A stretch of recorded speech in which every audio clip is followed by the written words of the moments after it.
Everybody, welcome to the Geekdom. Today I am going to talk about my expectations for Smaug the Dragon, which is Tolkien's Smaug, and I know I have not been recording very often, but today's not today's finals week, today's the beginning of finals week, and after this I'm not taking any winter classes, so I'll be free for a while, which is probably going to mean more videos, but anyways, Smaug the Dragon.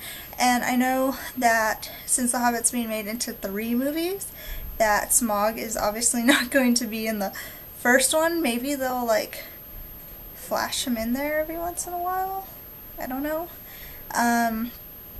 but yeah, so Smaug. I haven't read The Hobbit in a while, so these are going to just kind of be vague expectations. But first of all, for looks. For looks, I don't want Smaug to look like your stereotypical type of dragon. I want them to take liberties. I want them to make him Smaug, where like if you see him, you're like, oh, that's Smaug the Dragon.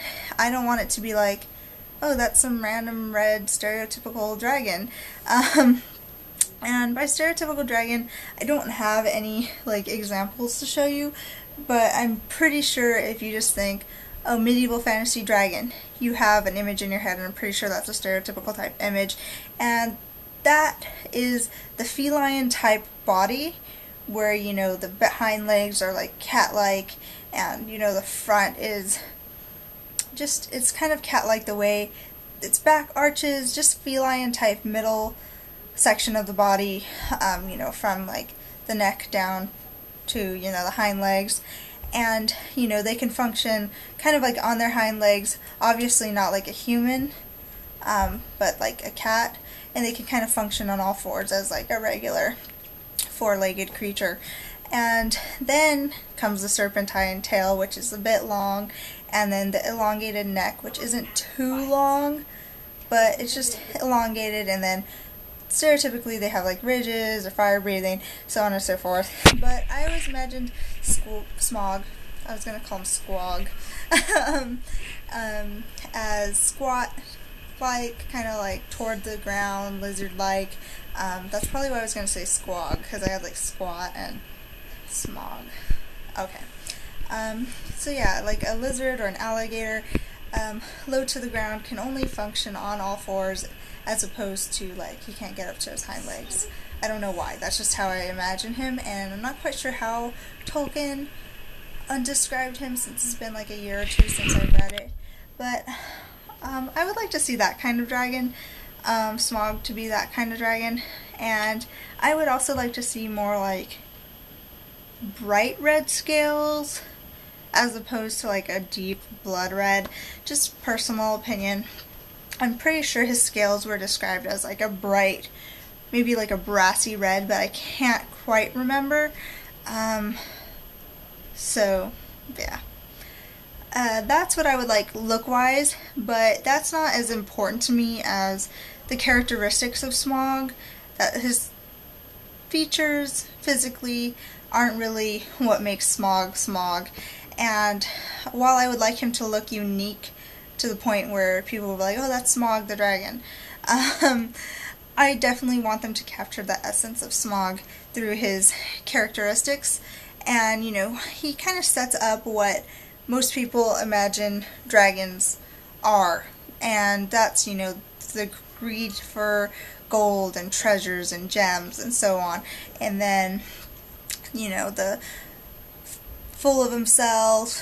Obviously red dragons are stereotypically evil, and he just kind of sets up what most people think of when they think dragon.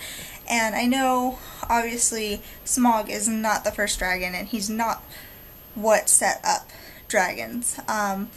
There's the dragon in Beowulf, who is also, you know, very treasure hungry, notices when a treasure is gone, and that's way before Tolkien. So I'm not saying Tolkien set up dragons, but he is what most people look at when they want a template for a dragon, and I think this is very important. And the most important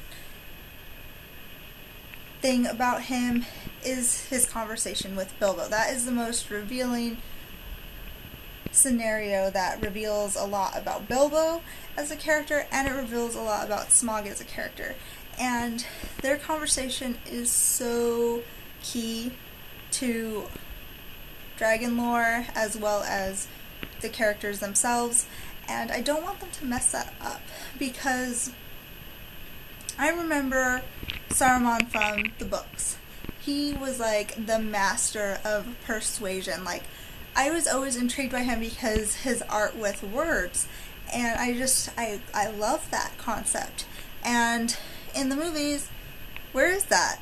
Where is the master of persuasion? Where is this guy who can talk his way into or out of anything, or talk someone into or out of anything? I really wanted to see that in the movies, which we didn't see in Lord of the Rings. And for Smaug, I definitely want to see this conversation between Bilbo and Smaug unfold. I want it to be very rich, and it's very key. And I hope we get to see that. I hope it's paid attention to, because the conversation between Smaug and Bilbo is just, it's not only interesting to watch, it's just very telling of the characters. And I know I'm just repeating myself, so we will continue on. And so, you know, that's just my expectations for Smaug. Tell me your expectations if you have any. And I'm just excited to see The Hobbit in general. And I was a little upset to see that Bjorn wasn't cast. I was just upset because he was another very, very interesting character. I'm like, if they're splitting up The Hobbit, which is like a book like, what, not even that big, that thick, how can you miss Bjorn? Like, his like little, it was just one of those things that was like so fantastical, like that you like would just love to be there, and I would love to see reinterpreted, and I don't get to see that now once. And you know, if the movie's split up into threes, how can you miss like anything? And like in the Lord of the Rings, Tom Bombadil was missing, and that's another one of those things I was just like, I would love to see that reinterpreted, but no. So that's the end of my little mini rant at the end of my Smaug expectations.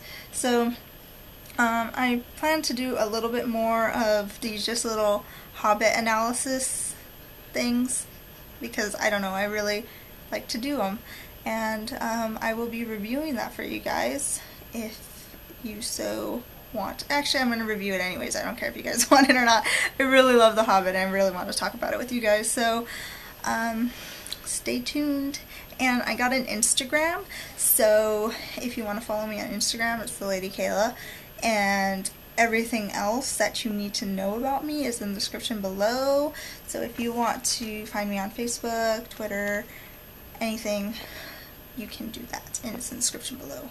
And I will be looking forward to seeing more of you guys. So